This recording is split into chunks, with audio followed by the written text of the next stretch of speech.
నమస్తే అన్న. నమస్తే మేడం. మీ పేరు? లింగం. ఏ ఊర్లో ఉంటారు? వీరారెడ్డిపల్లి. వ్యవసాయం చేసుకుంటున్నాం. ఎంత పొలం ఉందంటారు? ఉంది 1.5 ఎకరం.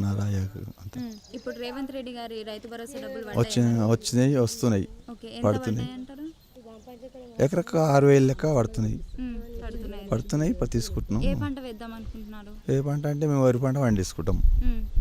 అంటే సీజన్ ముందే రైతు భరోసా డబ్బులు అనేది పడ్డాయి, ఎలా అనిపిస్తుంది? మంచి బాగానే ఉంది మాకు ఇప్పుడైతే.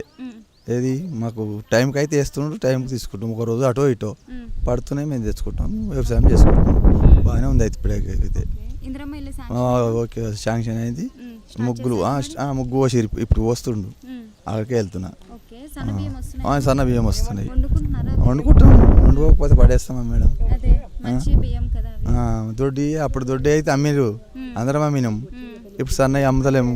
మనం పండించేటి అవే, ఇప్పుడు అన్ని ఇచ్చేటి అవే తింటున్నాం. బాగానే ఉంది, కరెక్ట్ ఉంది, సూపర్ ఉంది. ఏం లేదు దీంట్లో. మంచి ఫ్రీ కరెంట్ 0.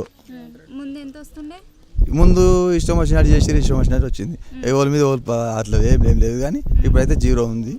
బాగా కరెంట్ అయితే 0 ఉంది. సన్న బియ్యం ఉంది, ఓకే ఉంది. రైతు భరోసా ఓకే ఉంది. రైతు బంధు ఓకే ఉంది. అన్నీ బాగానే ఉన్నాయి. అది కూడా ఓకే, బాగుంది. అన్నీ బాగున్నాయి, మాకు సంతోషం. అది రేవంత్ రెడ్డికి అది బాగుంది అంటున్నా కదా, చాలా బాగుంది. రేవంత్ రెడ్డికి ఆయన్నే రావాలి, ఆయన్నే గెలవాలి, ఆయనే రావాలి.